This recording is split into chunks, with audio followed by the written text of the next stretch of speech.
Continuing coverage, voters in Franklin, Johnson, Logan, and Sebastian counties can begin casting their ballots today in the Republican primary for the Senate District 26 seat. 5 News reporter Lauren Spencer has more on what voters can expect.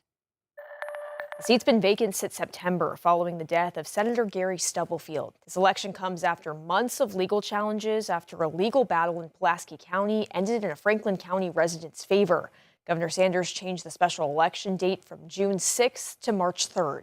Residents say the initial election date was too long to go without elected representation. 5 Republican candidates are on the ballot, and election officials say voters must be registered Republican or listed as optional. Election officials also encourage voters to double-check their registration before heading out on VoterView. I'm actually expecting a pretty good turnout. Usually we see less than 10% on these special elections, and I do feel like that this is going to be one where we see more turnout than usual, and I certainly hope that's true. Early voting runs through January 5th, and the polls will be closed over the weekend and on New Year's Day. Election Day is January 6th. The polls will be open from 7:30 a.m. to 7:30 p.m. Lauren Spencer, 5 News. Thanks for that, Lauren. Well, the time now is 6:34, and Fayetteville police are trying to put a stop to a rumor that they say is making rounds on social media. The department says over the weekend there was a social media post claiming a child was nearly kidnapped from their bed, and the department wasn't addressing it. The department says that the entire post is fake. Fayetteville police have not responded to a case like this, nor do they have any open kidnapping cases of this nature. The department says false posts like this cause fear and distrust. Well, in continuing coverage, Bentonville police have named the suspect in custody after a shooting that was reported near a Comfort Inn hotel. Investigators say the shooting happened around 9:30 last night on the 3000 block of Northeast 11th Street. Police identified the suspected shooter as Rolando Rodriguez Torres. They say he was arrested by a Benton County deputy. The man who was shot remains in stable condition. No information was provided about the severity of their injuries. In Pulaski County, the former Arkansas nursing home operator who pled guilty to Medicaid fraud is now in state prison. Joseph Schwartz was denied a final request to delay his sentence after President Trump pardoned him earlier in the year.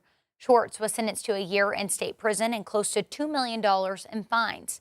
He pleaded guilty in April to a $38 million scheme in which prosecutors say he misled tax officials and failed to pay his employees' taxes. Well, 2 more counties have issued burn bans amid the dry weather. Crawford and Carroll join Benton, Madison, and Washington in the list of counties prohibiting residents from doing any type of burning. And the city of Centerton is actually prohibiting fireworks this year for celebrations as a result of these announcements. Now, Washington County was the first to issue one last Thursday. County Judge Patrick Deacon says the goal of the ban is to educate the public on the risks of fire danger. None of our law enforcement partners or the county are looking at this as any punitive measure. We're only here to educate and advise people. We don't want to be punitive in this at all. We just want people to be aware and take the proper steps. And so that's the number one thing you can do is just be weather aware and risk aware of these issues. Now you can stay up to date on all the bans and announcements by visiting our website at 5newsonline.com. Now, according to the Arkansas Forestry Division, most of our viewing area except Scott County is under a moderate wildfire risk. According to authorities, this means fires can start from accidental causes easily when under this risk, with serious caution considered, whether there's an active burn ban in place or not. And President Trump has met with Israeli Prime Minister Benjamin Netanyahu, issuing strong warnings to Iran over its ballistic missile programs and to Hamas over disarmament and hostages. The ceasefire in Gaza has mostly held, but both sides accuse the other of violations.